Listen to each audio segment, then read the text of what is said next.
মুক্তিযোদ্ধারা কিসের জন্য মুক্তিযুদ্ধ করেছে? দেশের স্বাধীনতার জন্যে, মুক্তির জন্যে। সুতরাং প্রথম তার পরিচয় হচ্ছে মুক্তিযোদ্ধা। পরবর্তীকালে সে কোনো দলের সমর্থক হতে পারে, কোনো দলের সমর্থক নাও হতে পারে।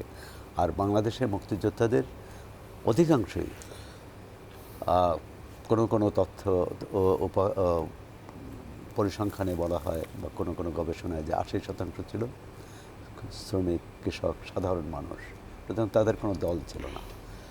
পাকিস্তানিদের বিরুদ্ধে পাকিস্তানি আক্রমণ চালিয়েছে, সেই অত্যাচার থেকে, আক্রমণ থেকে রক্ষার জন্য তারা মুক্তিযুদ্ধ করেছে।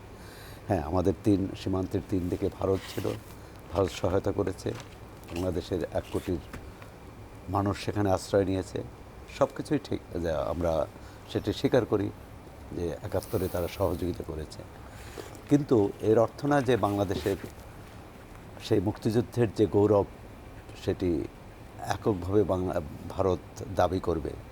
16ই ডিসেম্বর এটা সবাই জানে যে পাকিস্তানি সেনাবাহিনী ইস্টার্ন কমান্ড আত্মসমর্পণ করেছিল বাংলাদেশ ভারত যৌথ কমান্ডের কাছে, এবং যৌথ কমান্ডের পক্ষে অরোরা চুক্তিতে সই করে, আত্মসমর্পণ চুক্তিতে। কিন্তু এটা যদি পুরোটা অস্বীকার করে, এটা যদি দেখানো হয় যে ভারত পাকিস্তান যুদ্ধ, মানে সেটা তো ইতিহাসকে অস্বীকার করা। এবং তারা এতদিন ভারতীয় নেতৃত্ব, ভারতের গবেষক, পণ্ডিত, বুদ্ধিজীবী, তারা এতদিন যা বলে আসছেন তার বরখেলাপ, তার বিপরীত। তা আমরা চাই যে ভারত তার এই কী বলে উপলব্ধি করবে সত্য। অরোরার সাথে আমার একাধিকবার দেখা হয়েছে, তার সাক্ষাৎকারে নিয়েছি। অরোরা কিন্তু সাক্ষাৎকারে বলেছেন, জেনারেল অরোরা, যিনি এই আত্মসমর্পণ দলিলে ভারতের বা যৌথ কমান্ডের পক্ষে সই করেছেন, তিনি বলেছেন যুদ্ধটা করেছে বাংলাদেশের মানুষ, আমরা সহায়তা করেছি মাত্র।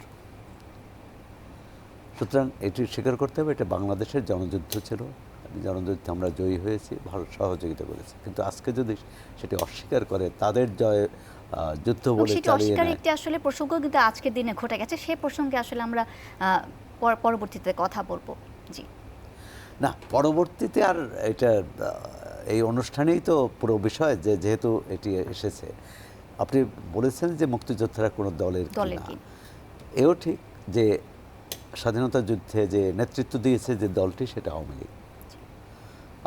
মুজিবনগর সরকার গঠিত হয়েছিল আওয়ামী লীগ নেতাদের নিয়েই। পরবর্তীকালে মানে ওই মুক্তিযুদ্ধের সময় মাওলানা ভাসানী, মনি সিং, মুজাফফর আহমদ, মনোরঞ্জন ধর, এদের নিয়ে একটু সর্বদলীয় উপদেষ্টা পরিষদ গঠন করা হয়েছে। সুতরাং ওই অর্থেও কিন্তু সর্বদলীয় যুদ্ধ, গণযুদ্ধ।